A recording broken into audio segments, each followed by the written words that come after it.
আজকে আমাদের দিনটা শুরু হয়েছিল একটু ঘোরাঘুরি করার প্ল্যান নিয়ে। আমি, আমার হাজবেন্ড আর আমাদের মায়ান, আমরা তিনজন মিলে বের হয়েছিলাম উইনোর দিকে। ভাবলাম যেহেতু উইনোয় যাব তাই সেখান থেকে মাছও কিনে নিয়ে আসি। সেখানে মাছের দাম তুলনামূলক একটু কম, তাই আমরা প্রায় সময় উইনো থেকে মাছ কিনে নিয়ে আসি। আজকেও গিয়ে অনেক রকমের মাছ দেখতেছিলাম। আর এইদিকে আমার হাজবেন্ড এত দ্রুত বাবুকে নিয়ে হেঁটে হেঁটে আগে আগে দোকানে চলে যায়। দোকানে গিয়ে আমরা অনেক রকমের মাছ দেখতেছিলাম, জাপানিজ মাছ, চিংড়ি মাছ।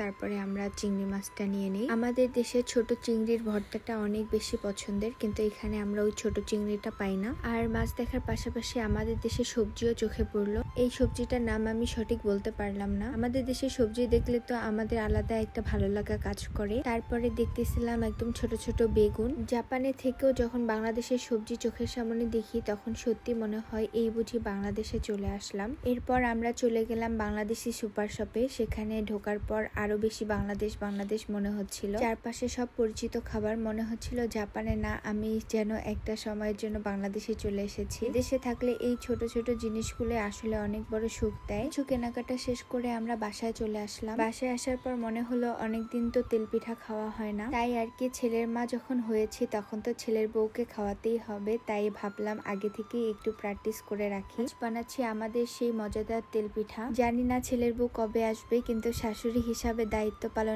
প্রস্তুতি এখন থেকে শুরু করে দিলাম। আজ আমি পিঠা বানাচ্ছি আর মনে মনে ভাবতেছি একদিন এই পিঠাই আমার ছেলের বউকে আদর করে খাওয়াবো ইনশাল্লাহ। ছেলের মা হওয়ার মজাই আলাদা। ছেলে ছোট কিন্তু তার বউকে খাওয়ানোর চিন্তা এখন থেকে। আল্লাহ যেন আমাদেরকে এই পর্যন্ত বাঁচায় রাখে, যেন আমরা আমাদের ছেলের বউয়ের সেবা যত্ন করতে পারি। যদিও এত সুন্দর করে বানাতে পারি না, তারপরেও চেষ্টা করেছি। পরের দিন আমার হাজবেন্ডের অফ ছিল, তাই ভাবলাম যেহেতু সবাই আজকে বাসায় তাহলে আজকে একটু জমিয়ে রান্না করা যাক। তাই বানালাম পোলাও, রোস্ট, গরুর ভুনা আর তার সাথে ছিল আমাদের রংপুরের সেই খটখটি আর মোটা বেগুন তেলে ভাজা।